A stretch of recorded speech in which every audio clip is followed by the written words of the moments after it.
ላቸውንና ህንፃዎችም መውደማቸውን የፍልስጤም ባለስልጣናት አስታወቁ። የአይን ምስክሮች እንደተናገሩት የዛሬው ጥቃት ከአየር ብቻ ሳይሆን ከምድርም ጭምር ነው። ድብደባው ያስደነገጣቸው በሺዎች የሚቆጠሩ ሰዎችም መጠለያዎቻቸውን ለቀው ሸሽተዋል።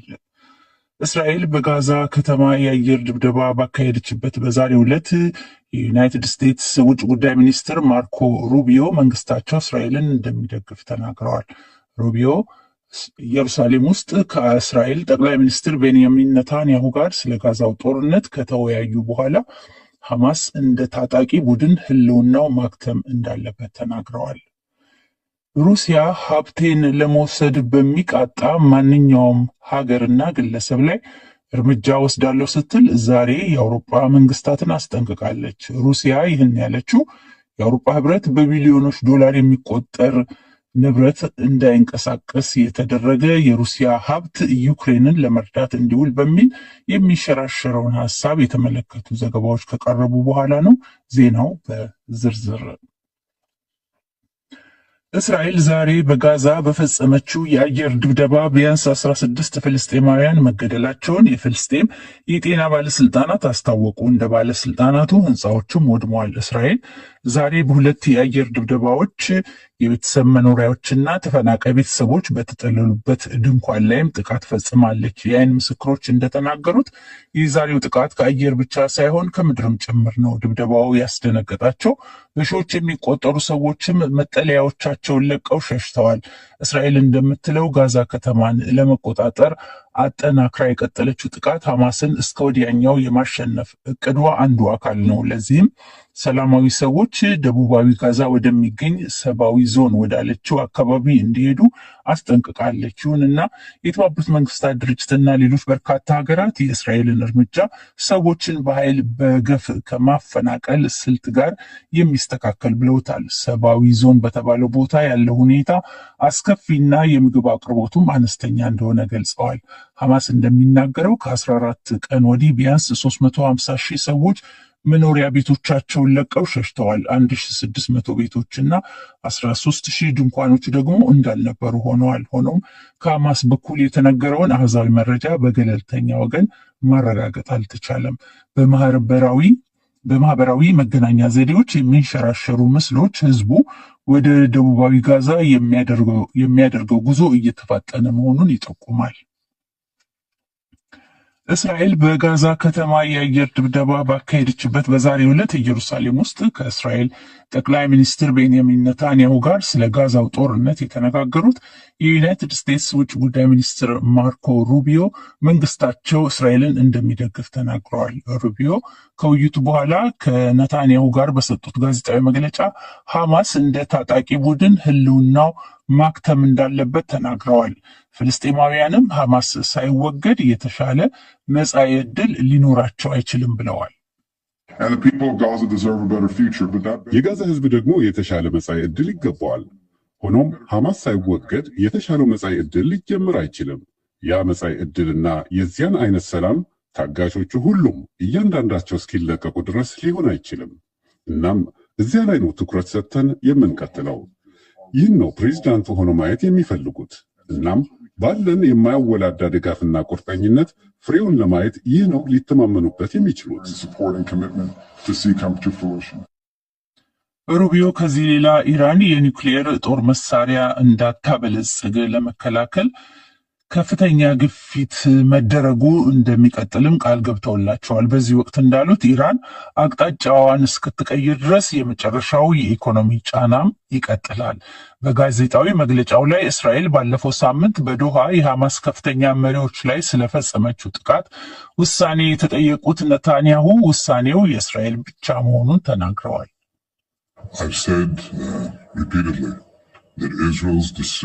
በተደጋጋሚ ተናግሬያለሁ። እስራኤል በሐማስ አሸባሪ አመራሮች ላይ ኳታር ውስጥ እርምጃ ለመውሰድ ያሳለፈችው ውሳኔ ሙሉ በሙሉ ነፃ የእስራኤል ውሳኔ ነው። በእኔና በዋና የጸጥታ ኃላፊዎች የተላለፈው ውሳኔ ነው። የተከናወነው በእኛ ነው። ሙሉ ኃላፊነቱን እንወስዳለን። ምክንያቱም አሸባሪዎች ገነት ሊሰጣቸው አይገባን ብለን ነው የምናምነው። አይሁዶች በሁለተኛው የዓለም ጦርነት ከተፈጸመባቸው ጭፍጨፋ በኋላ በአይሁድ ህዝቦች ላይ የከፋ እልቂት ያቀዱ እንዲሁ ሊተዉ አይችሉም። እናም የተፈጸመው በእኛ ነው። በቃ ኳታር እስራኤል ባለፈው ሳምንት ዶሃ በሚገኙ የሐማስ ከፍተኛ መሪዎች ላይ ጥቃት ከፈጸመችባት በኋላ ዛሬ የአረብ ሀገራትና ከህዝባቸው አብዛኛው ሙስሊም የሆነ ሀገራት መሪዎች የተካፈሉበት ጉባኤ አካሄደች። የኳታር ጠቅላይ ሚኒስትርና ውጭ ጉዳይ ሚኒስትር ሼክ ሙሐመድ ቢን አብድራህማን አልታኒ ዓለም አቀፉ ማህበረሰብ ሁለት ተቃራኒ አቋሞችን መያዙን እንዲያቆምና እስራኤልን በፈጸመችው ወንጀል እንዲቀጣም ትናንት በተካሄደ ውይይት ላይ ጠይቀዋል። ሆኖም አሶሲየትድ ፕሬስ እንደዘገበው ጉባኤው ይህን ማሳካት መቻል አለመቻሉ ግልጽ አይደለም። እስራኤል በዶሃ በሐማስ መሪዎች ላይ ጥቃቱን የፈጸመችው ኳታር የጋዛው ጦርነት እንዲቆም እስራኤልና ሐማስ የተኩስ አቁም ስምምነት ላይ እንዲደርሱ በዋነኛ አደራዳሪነት እየሰራች ባለበት ወቅት ላይ ነው። በጉባኤው ላይ የተለያዩ የአካባቢው ሀገራት መሪዎች ተገኝተዋል። ከመካከላቸው የሳውዲው አልጋ ወራሽ መሐመድ ቢን ሳልማ፣ የቱርኩ ፕሬዝዳንት ሬቼፕ ታይፕ ኤርዶሃን፣ የግብፁ ፕሬዝዳንት አብዱልፈታህ አልሲሲ እና የሱሪያው ፕሬዝዳንት አህመድ አልሻራ ይገኙበታል። ዩናይትድ ስቴትስ ባለፈው ሰኔ የአቶም ጣቢያዎቿን ከደበደበችባት በኋላ ኳታር የሚገኘውን የአሜሪካን ዋነኛ የአየር ኃይል ጦር ሰፈር የመታችው የኢራን ፕሬዝዳንት ማሱድ ፔዜሽኪያንም በጉባኤው ላይ ተሳትፈዋል። ዶይቼ ቬለ DW ነው።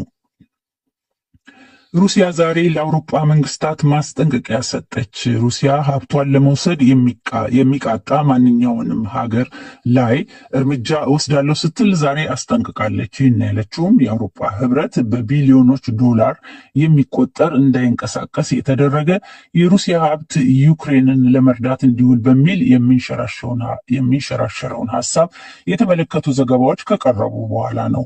የሩሲያው ፕሬዝዳንት ቭላዲሚር ፑቲን በጎርጎሮሳዊ 2022 ዓ.ም ወታደሮቻቸውን ዩክሬን ካዘመቱ በኋላ ዩናይትድ ስቴትስ እና አጋሮቿ ከሩሲያ ማዕከላዊ ባንክና የገንዘብ ሚኒስቴር የሚደረጉ የገንዘብ ዝውውሮችን ከልክለዋል። ከ300 እስከ 350 ቢሊዮን ዶላር የሚደርሱ የሩሲያ ሀብቶች በአውሮፓ የሚገኙ አብዛኛዎቹ የአውሮፓውያን የዩናይትድ ስቴትስ እና የብሪታንያ መንግስት ቦንዶች እንዳይንቀሳቀሱ ታግደዋል። የአውሮፓ ህብረት ኮሚሽን ፕሬዚዳንት ኡርዙላ ፎንደር ላይን በአውሮፓ እንዳይንቀሳቀስ የተደረገ ከሩሲያ ጋር የተያያዘ ሀብትን በመጠቀም የዩክሬንን መከላከያ በአዲስ የፋይናንስ ዘዴ ለመደገፍ እንደሚፈልጉ ተናግረዋል። ሩሲያ በምላሹ ይህ ተግባራዊ የሚሆን ከሆነ ንብረታችንን ለመውሰድ የሚሞክሩ የአውሮፓ ህብረት አባል ሀገራትን የብራስልስ ሙሰኞችንና እያንዳንዳቸውን የህብረቱን አባል ሀገራት እስከ ዓመቱ መጨረሻ ድረስ ሩሲያ ታሳድዳለች ሲሉ የቀድሞ የሩሲያ ፕሬዝዳንት ዲሚትሪ ሜድቬዴቭ በቴሌግራም በጻፉት መልእክታቸው ዝተዋል። ትናንት በጀርመን በተካሄደ የአካባቢ ምርጫ የመራሄ መንግስት ፍሬድሪሽ ሜርስ ፓርቲ በህዝብ ብዛት በሚታወቀው በኖርድ ራይን ቬስትፋለን ፌዴራዊ ግዛት ውድድሩን በአንደኝነት ጨረሰ። የትናንቱ ምርጫ ዋነኛ አሸናፊ ግን ቀኝ ጽንፈኛው አማራጭ ለጀርመን በጀርመንኛ ምህጻሩ AfD የተባለው ፓርቲ ነው ተብሏል። ፓርቲው በዛሬ 5 ዓመቱ ተመሳሳይ ምርጫ ካገኘው ድምፅ ጋር ሲነጻጸር ትናንት ከ5 ዓመቱ ወደ 3 እጥፍ የሚጠጋ ውጤት አግኝቷል። በመጨረሻው የውጤት መግለጫ መሰረት የመሃል ቀኙ የሜርስ ፓርቲ የክርስቲያን ዴሞክራት ህብረት በምህጻሩ CDU ራዲዮ ጣቢያችን የሚገኝበት የምዕራብ ጀርመኑ የኖርድ ራይን ቬስትፋለን ፌዴራል ክፍለ ግዛት የምክር ቤቶችና የከንቲባዎች ምርጫ 33.3 በመቶ ድምፅ አሸንፏል። ክፍለ ግዛቱ ቁጥሩ ወደ 18 ሚሊዮን የሚጠጋ ህዝብ መኖሪያ ነው። ይህ ዶይቼ ቬለ DW ነው።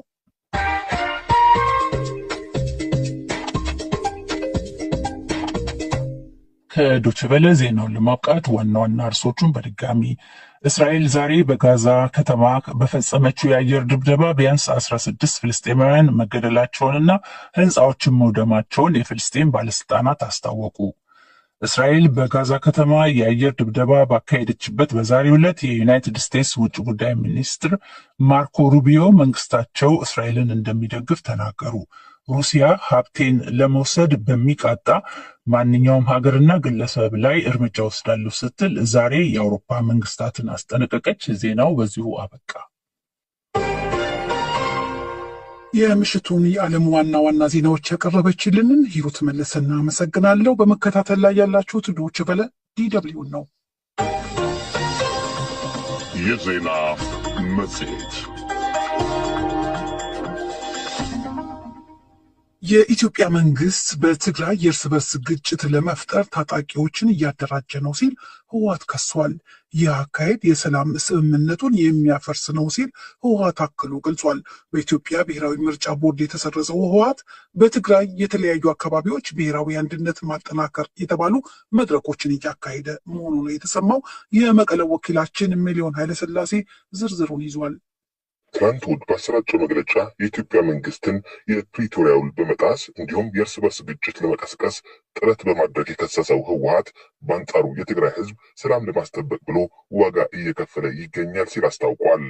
ህወሓት በመግለጫው የኢትዮጵያ መንግስት ወራሪዎች ያላቸው ኃይሎች ከሉዓላዊ የትግራይ ግዛት ማስወጣት ሲጠበቅበት በተቃራኒው በትግራይ ግጭት ለመፍጠር በአፋርና በምዕራብ ትግራይ ታጣቂዎች እየመለመለና እያስታጠቀ ነው ሲል ከሷል። ይህ በእንዲህ እንዳለ ብሔራዊ አንድነት የትግራይ ህልውናና አንድነት ለማረጋገጥ በሚል መሪ ሀሳብ ህወሓት ካለፈው ሳምንት ጀምሮ በተለያየ ደረጃ የሚገኙ ካድሬዎቹ በተለያዩ የትግራይ ከተሞች እያወያየ ይገኛል። ዛሬም ድረስ የቀጠሉት እነዚህ የህወሓት የንቅናቄ መድረኮች የፓርቲው ከፍተኛ መካከለኛ አመራሮች ጨምሮ በታችኛው ረድፍ የሚገኙ አባላት የሚሳተፉበት፣ ዓላማውም ብሔራዊ አንድነት በማረጋገጥ የተጋረጡ የተባሉ አደጋዎች ለመመከት ያለመ ፖለቲካዊ ትግል ለማድረግ መሆኑ ተገልጿል። በሳምንቱ መጨረሻ በመቀለ በነበረው የህወሓት መድረክ የተሳተፉ 700 የህወሓት ካድሬዎች የኢትዮጵያ መንግስት እየተከተለው ነው ያሉት አካሄድ ተቃውመዋል። የኢትዮጵያ መንግስት በዓለም ፊት ተገዶ የፈረመው የፕሪቶሪያ ስምምነት ለመፈጸም ፈቃደኝነትና ዝግጁነት ስለሌለው የውሉ ትልልቅ ይዘቶች እስካሁን ሊፈጸሙ አልቻሉም።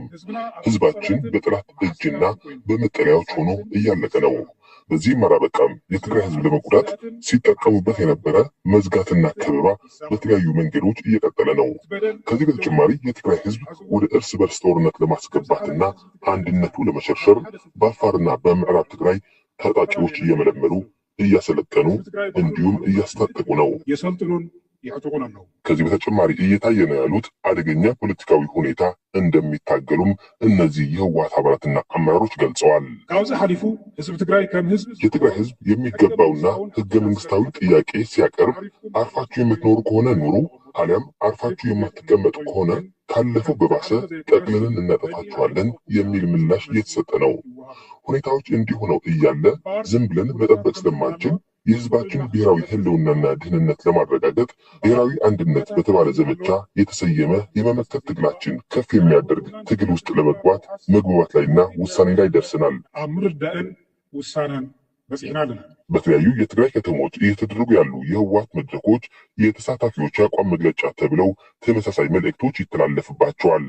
በዚህ ህወሓት የሚያቀርበው ክስና ወቀሳ ዙሪያ ከኢትዮጵያ መንግስት ምላሽ ለማግኘት ጥረት ያደረገን ሲሆን በኢትዮጵያ ኮሚኒኬሽን ሚኒስትር ዴኤታ አቶ ከበደ ደሲሳ በፕሪቶሪያ ውል አፈጻጸም እንዲሁም ከህወሓት ጋር በተገናኙ ጉዳዮች ዙሪያ በከፍተኛ የሀገሪቱ ባለስልጣናት ጨምሮ በተደጋጋሚ ማብራሪያ መሰጠቱ በመግለጽ ተጨማሪ ነገር ለመናገር እንደማይሹ ገልጸውልናል። ለዲ.ደብሊው ዘገባ ሚሊዮን ኃይለስላሴ መቀለ። የአማራ ክልል ትምህርት ቢሮ ጥንታዊው የግዕዝ ቋንቋ የአንደኛ ደረጃ ትምህርት ቤቶች እንዲያስተምሩ መወሰኑን የተቃወሙ የእስልምና ሃይማኖት መሪዎች ውሳኔው ቋንቋውን ለማስተማር ሳይሆን የሌሎች እምነትን ባህልና እሴትን ለማስተማር ነው ሲሉ የደሴ ከተማና ኮምቦልቻ ከተማ እስልምና ጉዳዮች ቅሬታቸውን በደብዳቤ ለአማራ ክልል ትምህርት ቢሮ ማቅረባቸው ነው የተሰማው። የደሴው ወኪላችን ኢሳያስ ገላው ዝርዝሩን ልኮልናል። የአማራ ክልል ትምህርት ቢሮ በአዲሱ የትምህርት ዘመን የግዕዝ ቋንቋ ትምህርትን በአንደኛና መካከለኛ ደረጃ ትምህርት ቤቶች ከ3ኛ ክፍል ጀምሮ እንደ አንድ የትምህርት አይነት እንዲሰጥ መወሰኑን እንቃወማለን ያሉ የደሴ ኮምቦልቻና የደቡብ ወሎ ዞን እስልምና ጉዳዮች ምክር ቤቶች ቅሬታቸውን ለክልሉ ትምህርት ቢሮ አቅርበዋል። አስተያየታቸውን ለዶይቼ ቬለ የሰጡት የኮምቦልቻ ከተማ እስልምና ጉዳዮች ምክር ቤት የምሁራን ተጠሪ የሆኑት አቶ አሊ ሰይድ የግዕዝ ቋንቋን ጥንታዊነት ጠቅሰው የግዕዝን ትምህርት ለዓለማዊ ትምህርት ዓላማ ለመዋል በርካታ መሻሻሎች ያስፈልጉታል ይላሉ። አሁን ወደዚህኛው ወደ ዓለማዊ የትምህርት ስርዓት ለማምጣት ካስፈለገ ብዙ አሜንድመንት ያስፈልጉታል። ብዙ የሚሰሩ ቅድመ ሁኔታዎች መኖር አለባቸው ማለት ዳይሬክትሊ ግዕዝን አሁን ወደ ዓለማዊ ሁኔታ እናምጣው ቢባል መንፈሳዊነቱ ገጽታው እንደያዘ ነው የሚመጣው ማለት ነው። ስለዚህ ከዚህ ጋር ተያይዞ ሌሎች እምነት ተከታዮች በተለይ የእስልምና እምነት ተከታዮች ያንን ግዕዙን ተቀብለው ለመማር በጣም ይቸገራሉ። ለማስተማሪያነት የተዘጋጁት መጽሐፍቶች ሃይማኖታዊ ይዘት ያላቸው ናቸው የሚሉት የደሴ ከተማ እስልምና ጉዳዮች ምክር ቤት ዋና ጸሐፊ አቶ ኡስማን ሁሴን የግዕዝ ቋንቋ ትምህርትን ከ3ኛ ክፍል ከመጀመር ይልቅ በከፍተኛ የትምህርት ተቋማት ላይ ቢገደብ የሚል አስተያየታቸውን ይሰጣሉ። መጽሐፋቸውንም ስናየው አብዛኛው እያንዳንዱ ትርጉም ከእምነቱ ጋር የተያዘ ትርጉም ያለው ትምህርት ነው። ይህን ትምህርት ሊማሩ አይገባም ልጆቻችን የሚል ጠንካራ የሆኑ ሀሳቦች አሉ። ትምህርት አይሰጥም ሲባል በዩኒቨርሲቲ ደረጃ የሰጠ ነው። በዩኒቨርሲቲ ደረጃ ሪሰርች ለማጥናት የተለያዩ ነገር ለማድረግ የሰጠ ነው። ማንም ያን የተቃወመ የለም። ህጻናት ተማሪዎች ላይ ግን ይህ ሊሰጥ አይገባ ነው። የእስልምና ጉዳዮች ምክር ቤቶች ያቀረቧቸው ጥያቄዎች ሃይማኖትን ከመጠበቅ አንጻርና በትምህርት ላይ ሃይማኖታዊ ተጽዕኖ ሊደረግ አይገባም በማለት ነው ይላሉ አቶ አሊ ሰይድን።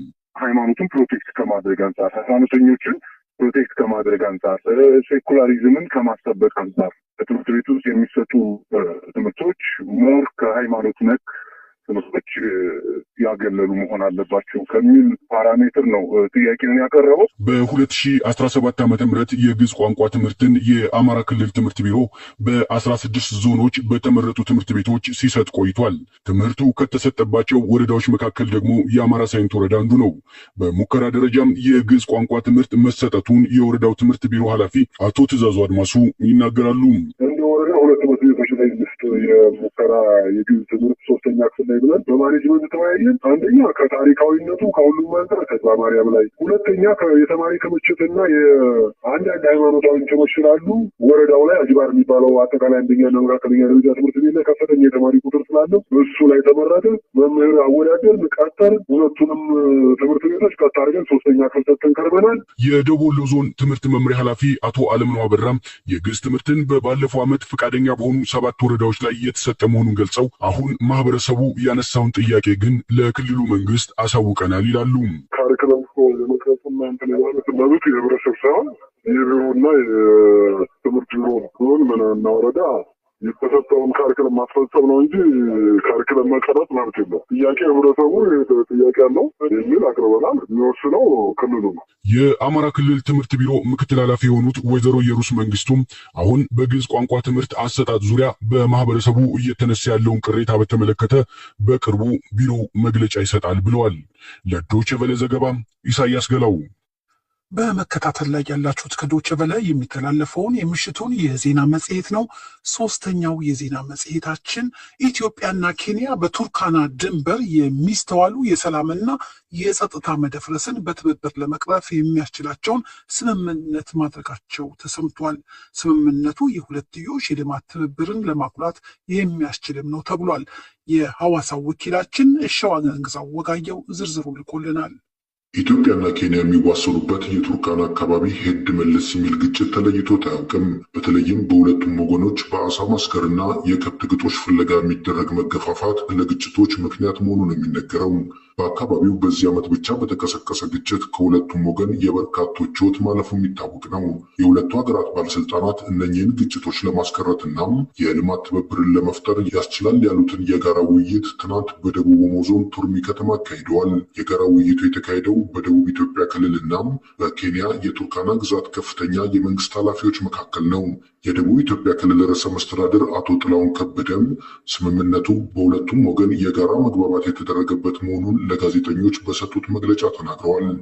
የሁለቱንም ማህበረሰብ ማይወክል የቱርካና ማህበረሰብንም በዳስነች በኩልም ማይወክል ግን ደግሞ የግል ጥቅምን ያስቀደሙ ግለሰቦች ስለሆኑ እነኝን በጋራ እንዴት ታግለን አስተካክለን አሳውንም ሌሎችንም ተፈጥሮ ሀብት እንጠቀም፣ ሀይቅ ሸሽ የሆነውን ለከብቶች ግጦሽ የሆነ መሬት እንጠቀም፣ ይህንን በጋራ ቁጭ ብለን በመመካከር እንዴት እንፍታ የሚል ውይይት ነው ያደረግነው።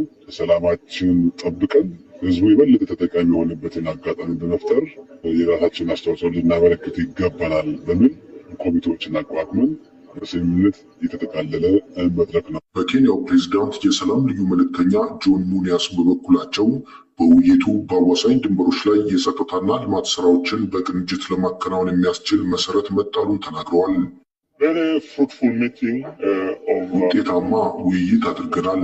ባለፉት ጊዜያቶች ከተፈጥሮ ጸጋ አጠቃቀም ጋር በተያያዘ አልፎ አልፎ ግጭቶች ይታዩ ነበር። ዛሬ ይህንን ግጭት ለመፍታት በጋራ ለመስራት ተስማምተናል። በደቡብ ኢትዮጵያ ክልልና በቱርካና በኩል ችግሮችን ለይተናል። በቀጣይም በጋራ ምንሰራ ይሆናል።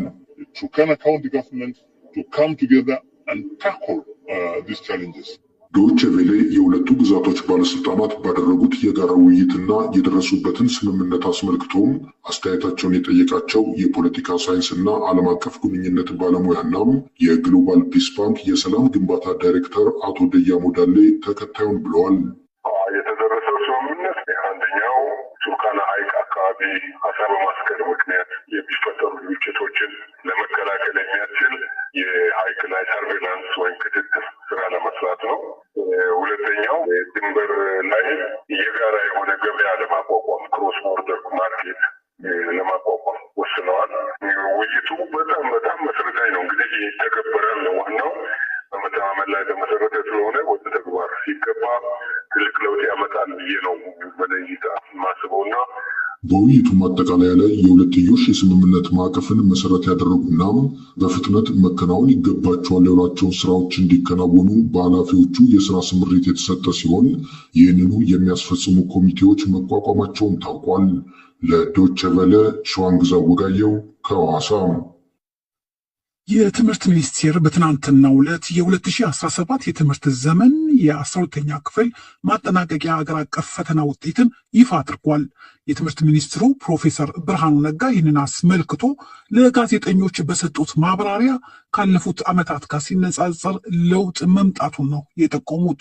ከተፈተኑት ተማሪዎች መካከል 8.4 በመቶ ተማሪዎች ብቻ 50 በመቶና ከዚያ በላይ ውጤት ማስመዝገባቸውን የተናገሩት ሚኒስትሩ ከ585,882 ተማሪዎች መካከል 50 በመቶውን የመለሱት 48,900 ግድም ብቻ ናቸው ብለዋል። የትምህርት ባለሙያዎች በዚህ ጉዳይ ከሪፖርት ባሻገር መፍትሄው ላይ አበክሮ መስራት ይገባል ሲሉ አስተያየቶቻቸውን ሰጥተዋል። የዶይቼ ቬለው የአዲስ አበባ ወኪል ስዩም ጌቱ ዘገባ ልኮልናል። በተፈጥሮ ሳይንስ የትምህርት መስክ ከ600 ከዶዶላ ኢፋቦሩ ትምህርት ቤት 591 እንዲሁም በማህበራዊ ሳይንስ 562 ከአምቦ አዳሪ ትምህርት ቤት ከፍተኛ ውጤት መመዝገቡ በተገለጸበት በዘንድሮ የ2017 ዓ.ም የ12ኛ ክፍል ብሔራዊ ፈተና ውጤት በአገር አቀፍ ደረጃ 50 ትምህርት ቤቶች ብቻ ሙሉ በሙሉ ተማሪዎቻቸውን ማሳለፍ እንደቻሉ ተመልክቷል። 91.6 በመቶ ተማሪዎች ከ50 በታች ውጤት ያመጡበት ብሔራዊ ፈተናው ለመሆኑ ከተማሪዎቹ ዝቅተኛ ውጤት ማስመዝገብ ጀርባ ያሉት ችግሮች ምንድን ናቸው? በኦሮሚያ ክልል ቦረና ዞን ዋጭሌ ወረዳ አስተያየቱን የሰጠን አንድ የ12ኛ ክፍል ተማሪ በተግዳሮትነት የታዘባቸውን እንዲያጋራን ያለው አንደኛውና መሰረታዊ ችግር የመጽሐፍ ስርጭት ችግር ነው። መምህራንም ብቃት ያላቸው ብቻ ቢያንስ በ11ኛና 12ኛ ክፍል አካባቢ መደቡ ውጤቱ በዚህ ደረጃ አይበላሽም ብዬ አስባለሁ። በተማሪዎች በኩል ትምህርትን ችላ ብለው እንደ ቲክቶክ እና ፌስቡክ ያሉ ማህበራዊ ሚዲያዎች ላይ ጊዜ የማጥፋትን ችግር አለ። በየዓመቱ እየተመዘገቡ ያሉ የ12ኛ ክፍል ብሔራዊ ፈተና ውጤት እጅጉን አሳሳቢ ነው የሚሉት በአዲስ አበባ ዩኒቨርሲቲ የስርዓተ ትምህርት መምህርና ባለሙያ ፕሮፌሰር አምብሳ ቀነአ በዘንድሮ ግን ትንሽም ቢሆን ብሰራበት የሚል የተስፋ ጭላንጭል ማሳየቱን ጠቁመዋል። ጥሩ ነገር የተወሰነች መሻሻል ማየት ተችሏል። ሜቢ ዲኖሚኔተሩ አንሰዋል። ወደ 500,000 እንደዚህ ተማሪ ነው የተፈተነው። ዘንድሮ ያንሳል መሰለኝ የተፈተነው ተማሪ አጠቃላይ ችግሩ ቀጥሏል። እንግዲህ ምን ያሳያል? መሰረታዊ የሆኑ መንስኤዎቹ አልደረስባቸውም ማለት ነው። ውጤቶች ይመጣሉ፣ ሪፖርት ይደረጋሉ። ከዛ በኋላ አክሽኑ ምንድን ነው? እንዳይደገም የተሻለ ነገር እንዲመጣ ምን ተሰርቷል?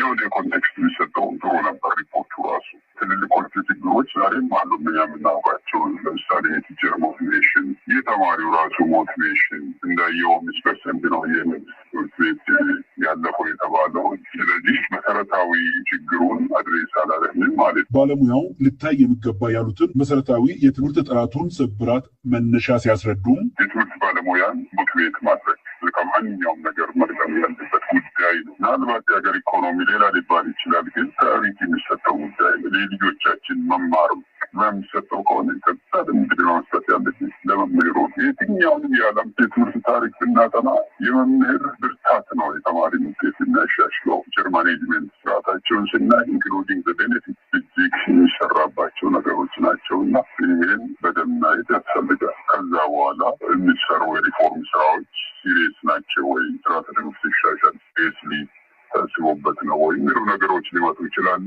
ቴክስት ቡኩ ከሪክለሙ ቢበላሽ እንኳን መምህሩ ጥሩ ከሆነ ከነቃ ጥሩ ካበረታታ ሊሰራ ይችላል የተወሰነ ነገር እና እኔ የመምህሩ ነገር ለትምህርት አመራሩ በተለይ በትምህርት ፌዴራል ደረጃ ያሉ ሰዎች የሙያ ነጻነት እንደዛ አይነት ነገር ከታሰበ ማሻሻል የሚንችል ነው ሲሪየስሊ ከሰራ። አሁን በየአመቱ ወደ ከፍተኛ ትምህርት ተቋም ወደ ቀጣይ የትምህርት እርከን አይገባም እየተባለ እየተገለጸ ያለው የተማሪ ቁጥር እንደው በቀልድ የሚገለጽ አይደለም። ግማሽ ሚሊዮን ከዛ በላይ የሚቀመጥ ተማሪ ነው እና ይሄ ወዴት ይሄዳል?